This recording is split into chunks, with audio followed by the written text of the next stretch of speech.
Welcome to the Mahabharta, the greatest story of all time. Follow me back to a time not forgotten when demigods, angels, demons, and mystical sages mingled on earth with human heroes. A time when virtuous kings ruled over the world with the interests of all life close at heart. This history takes place 5,000 years ago. It may seem like a fantasy, but do not be mistaken. This story is the truth. And what an amazing story it is. Unlike any other, in this epic, God, the Supreme Lord and Creator, takes center stage as he helps his virtuous cousins reclaim their rightful throne.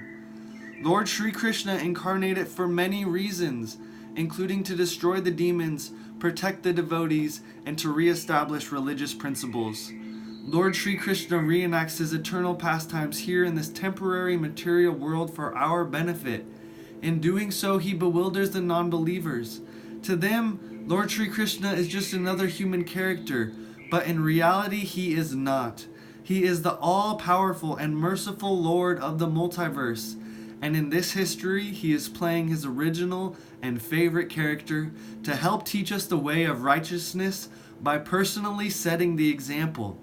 An entertaining and informing story awaits you, my friends. The Mahabharta is written perfectly, and by that I mean it is exactly 100,000 verses, and the exact middle chapter is the most important, known as the Bhagavad Gita, or Song of God. And the middle verse of that chapter is the most essential verse of the entire epic. This history was perfectly written by the great mystical sage Vyasadeva, who is none other than an incarnation/expansion of Sri Krishna and his endless energies. Vyasadeva is also a character in the story, and some say he still lives immortally in the Himalayas. Vyasadeva is also the author of the 4 Vedas, 16 Puranas, and 108 Upanishads. But upon completing those, he was still unsatisfied until the great immortal space-traveling sage Sri Narada Muni inspired him to compile the pastimes, incarnations, and activities of the Supreme Lord. And Vyasadeva did just that, composing the Srimad Bhagavatam, known as the literary incarnation of God, which is the sequel to the Mahabharta. Mahabharta literally means Maha, the greatest, and Bharat, the earth, or story of the earth. And this story truly is. It is full of adventure, love, and deep meanings. You will be introduced to many great colorful personalities, such as forest-dwelling, space-traveling mystical sages and warrior human kings who use mantras to invoke energies and weapons. And among these amazing characters is Krishna. Krishna is known to be God. He declares it himself in the Bhagavad Gita, and all of the bona fide Brahmins and mystical sages agree. Sri Krishna is the divine source of all that exists. Even though he appears and acts like a human, his devotees know Sri Krishna is the Supreme Lord.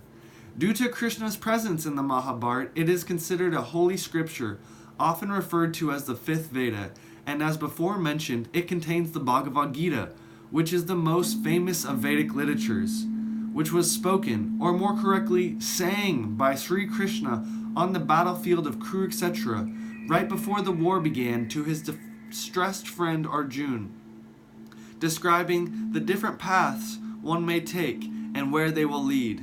I will have a special segment when reaching the pinnacle chapter of the Bhagavad Gita.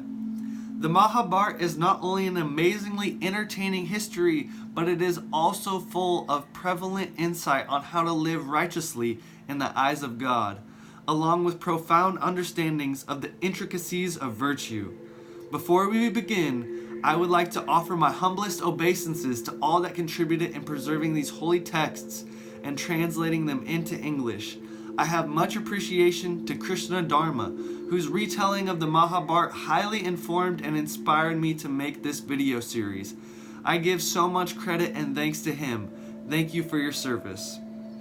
I also feel the need to thank another, His Divine Grace, A.C. Srila Bhaktivedanta Swami Prabhupada. Thank you for all the service you have done for this material world. By translating and spreading these holy texts and messages to the world, you have saved countless souls from leading pointless, sensual lives. I am forever grateful and longing to serve your cause. Thank you, thank you, thank you. Please enjoy the Mahabharta as it is. It is a long story, so feel free to take breaks and to contact me if any questions or comments arise. I anticipate I will have many mispronunciations, so please forgive my ignorance. And now, with no further ado, welcome to the Mahabharta.